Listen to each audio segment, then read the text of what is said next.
महाराज, जिस घर में भाई भाई आपस में सच्चे प्रेम के साथ इकट्ठे रहते हों, ऐसे ही घर को इस धरती का स्वर्ग कहते हैं।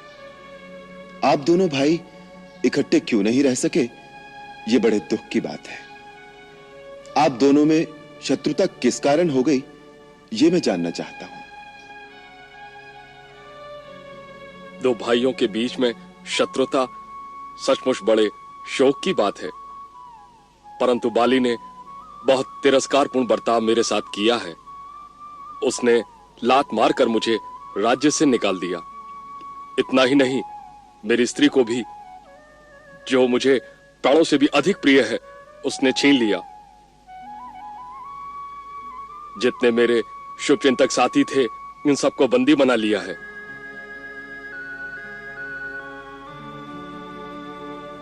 इन सब बातों की याद आते ही मेरी आत्मा में प्रतिशोध की ज्वाला धधकने लगती है। इस अंतर ज्वाला को शांत करो मित्र। यह ज्वाला तो केवल बाली के लहू से ही शांत हो सकती है राघव, क्योंकि यदि मैं हृदय की इस दहकती हुई आग को शांत करने की बात कभी सोचता भी हूं, तो बाली सोचने नहीं देता। वह मुझे और मेरे साथियों को जान से मारने के लिए किसी न किसी को यहां भेजता ही रहता है। इसीलिए हम सब उसके त्रास में रहते हैं।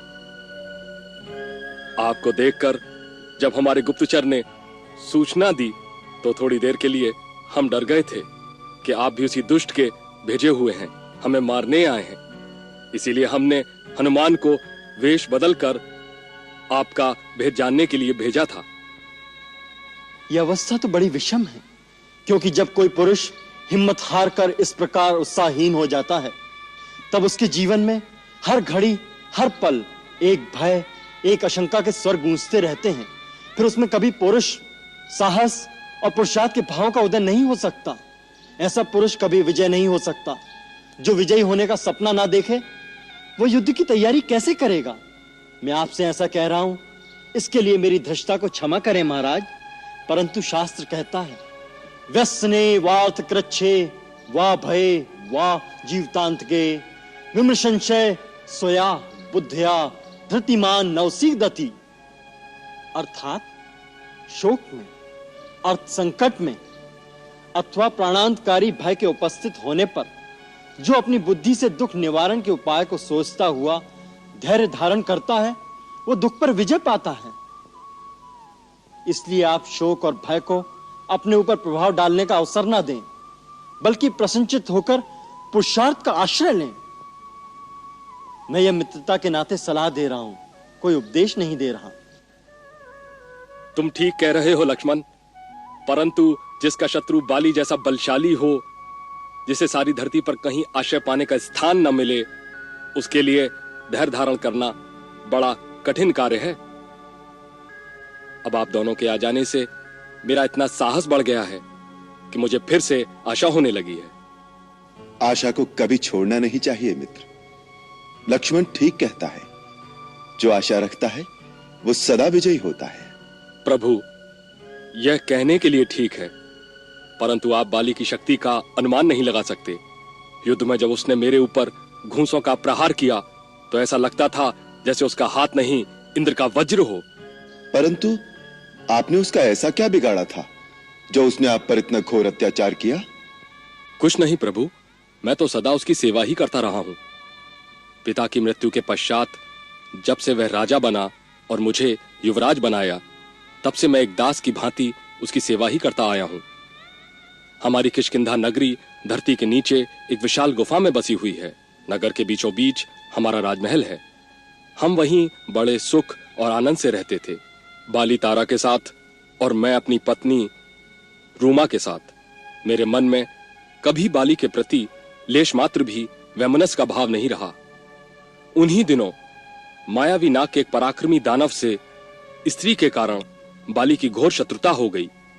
मायावी मैं दानव का पुत्र और दुंदुभी का बड़ा भाई था। एक दिन आधी रात के समय वही मायावी नामक दानव किष्किंधापुरी के सिंहद्वार पर आकर भैरवनाद करता हुआ बाली को युद्ध के लिए ललकारने लगा।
दोनों भाइयों को साथ आया देखकर वह दानव भयभीत होकर भागा। हम दोनों भाइयों ने तेजी से उसका पीछा किया।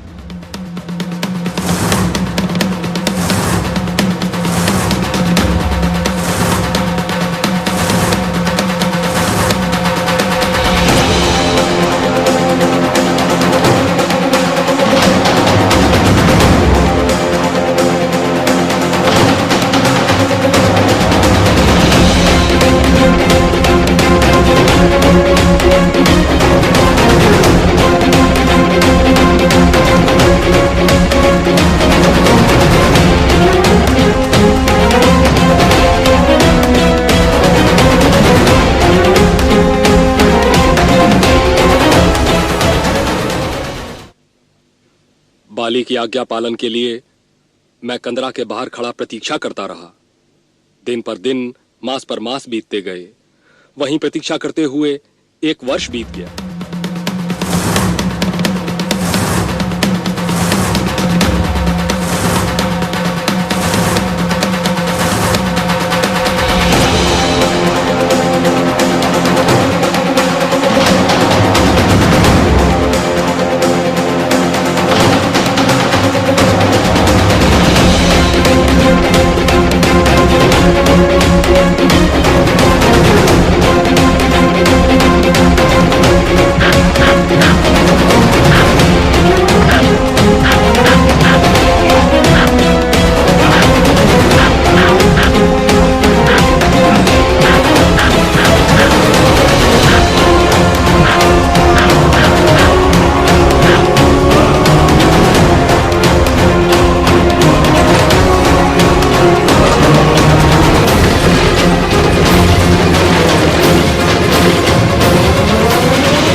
उधर बाली वास्तव में मरा नहीं था।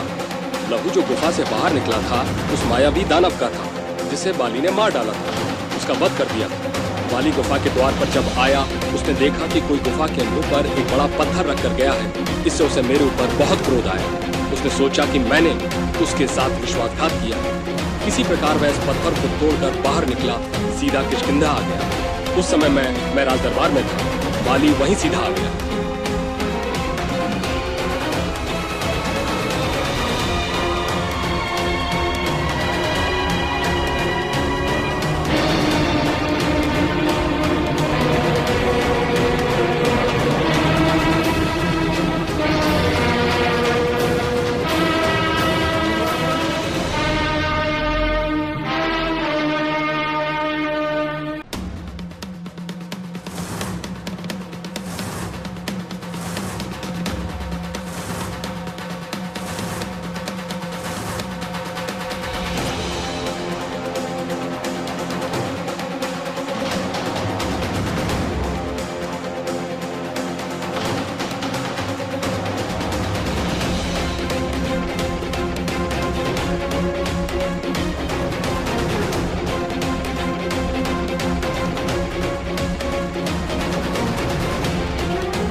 मैंने बार बार क्षमा प्रार्थना की, परंतु उस निर्दयी ने किंचित दया न दिखाई।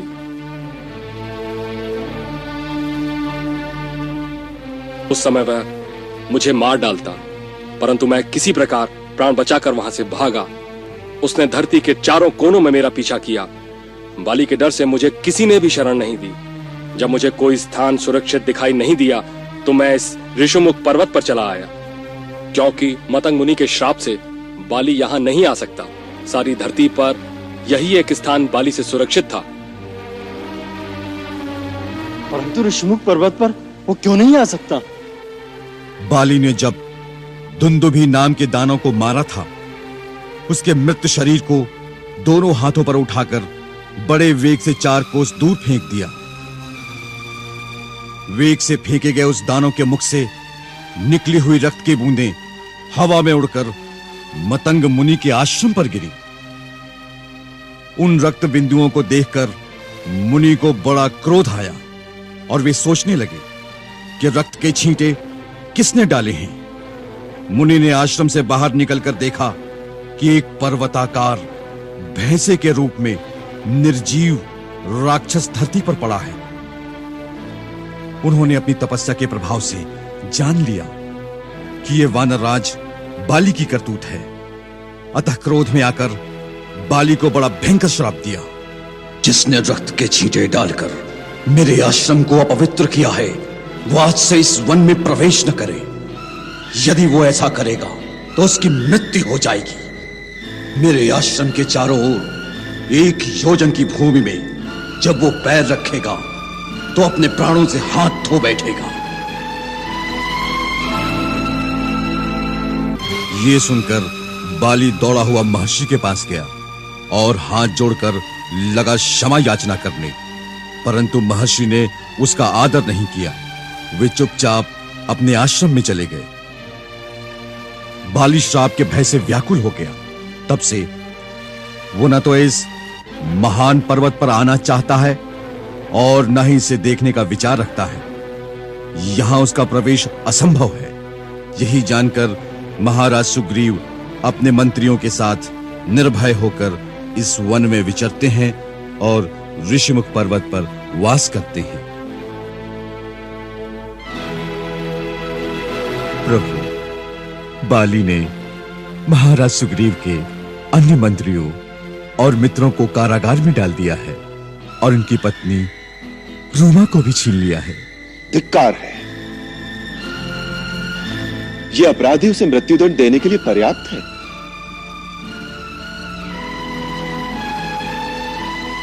इस समय महाराज सुग्रीव का जीवन अपमान और तिरस्कार से भरा हुआ है। चारों ओर इन्हें सहारा और शरण देने वाला कोई नहीं। प्रभु, आप तो निरासरों का आसरा, नियोटियों की ओट और निर्बलों का बल हैं। महाराज सुग्रीव आपकी शरण में आए हैं। अपने चरणों में इन्हें शरण दीजिए प्रभु, इन्हें शरण दीजिए।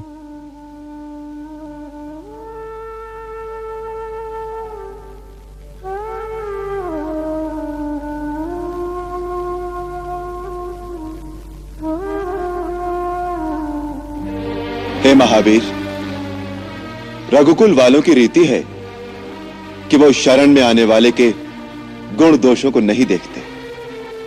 शरणागत की रक्षा करना उनका प्रथम धर्म है। मेरे एक पूर्वज महाराज शिवी ने एक शरणागत पक्षी के लिए अपने पूरे शरीर की बलि दे दी थी। उन्हीं का यह वंशज राम आज आप सबके सामने प्रतिज्ञा करता है, कल सूर्यास्त होने से पहले महाराज सुग्रीव को उनका राज्य और उनकी पत्नी दोनों प्राप्त हो जाएंगे और वो अहंकारी वाली अपने अंत को प्राप्त हो चुका होगा।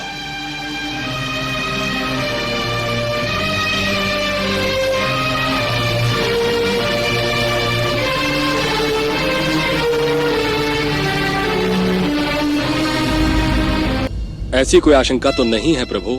मुझे पूर्ण विश्वास है आप अपनी प्रतिज्ञा को अवश्य निभाएंगे और बाली को मार गिराएंगे। फिर भी मेरा यह कर्तव्य है कि इससे पहले कि आप बाली से टक्कर लें, आपको उसके वास्तविक बल का ज्ञान करा दिया जाए।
महाराज, आज का दिन आपके लिए शुभ हो।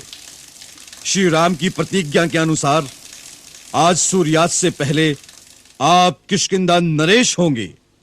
उसके लिए आपको अभी से बधाई हो। हनुमान, हम इसी चिंता में हैं। इसमें चिंता की क्या बात है महाराज? महाराज ये सोच रहे हैं कि उन्होंने बड़ी भीषण प्रतिज्ञा कर ली है, परंतु वो ये जानते हैं कि बाली कितना बलशाली है। क्या वो दोनों बाली को मार सकेंगे? मुझे तो विश्वास है कि अवश्य मारेंगे। महाराज, उनके श्री चरणों में मैंने शंख और चक्र के चिन्ह देखे हैं। इससे सिद्ध होता है कि वो स्वयं महाविष्णु का रूप हैं। उनके बारे में आशंका करना उचित नहीं है। फिर भी महावीर, यदि वो महाविष्णु का रूप हैं ही, तो भी इस समय तो वो मानव रूप में ही हैं। क्या ये उचित नहीं होगा कि उन्हें बाली की यथार्थ शक्ति से अवगत कराया जाए? जैसी आपकी इच्छा। ऐसी कोई आशंका तो नहीं है प्रभु। मुझे पूर्ण विश्वास है आप अपनी प्रतिज्ञा को अवश्य निभाएंगे और बाली को मार गिराएंगे। फिर भी मेरा यह कर्तव्य है कि इससे पहले कि आप बाली से टक्कर लें, आपको उसके वास्तविक बल का ज्ञान करा दिया जाए।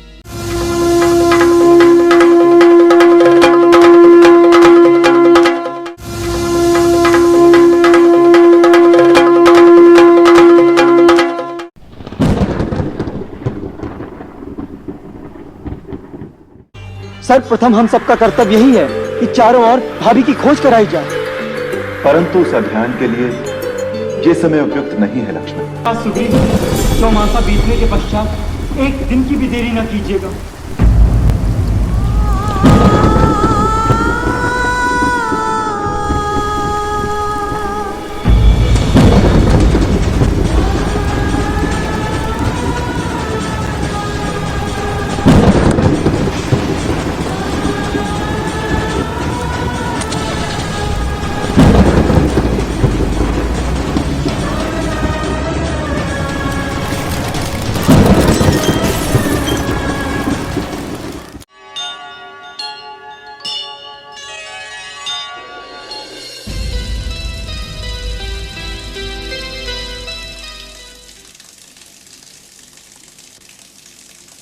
प्रभु, आइए प्रभु, विराजिए।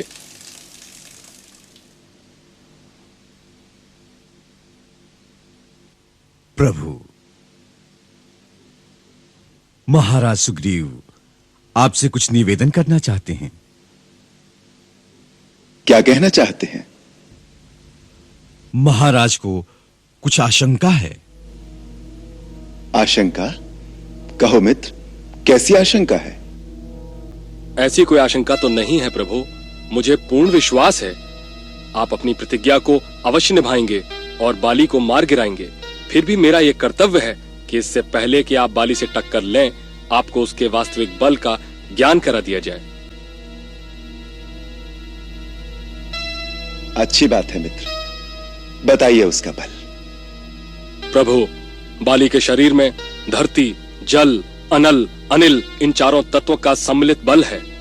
समुद्र मंथन के अवसर पर एक समय उसने अकेले ही मंदराचल पर्वत को घुमा दिया था, जिससे सारा सागर शुद्ध हो गया था। उसे वर प्राप्त है कि जो कोई उसके सामने युद्ध करने जाएगा, उसका आधा बल बाली को मिल जाएगा। वो सूर्योदय से पहले ही पश्चिम समुद्र से पूर्व समुद्र तक और दक्षिण सागर से उत्तर सागर तक घूम आता है और उसे थकान नहीं होती है। आठों दिशाओं के अंत तक जाकर वो अधिष्ठित अष्ट मूर्तियों की पूजा दिन प्रतिदिन किया करता है। सुग्रीव, मैं आज अभी कुछ क्षणों में अपना जीवन, विशाल वैभव, विपुल संपत्ति, यश, अपयश, सब कुछ यही छोड़कर यमराज के घर चला जाऊंगा।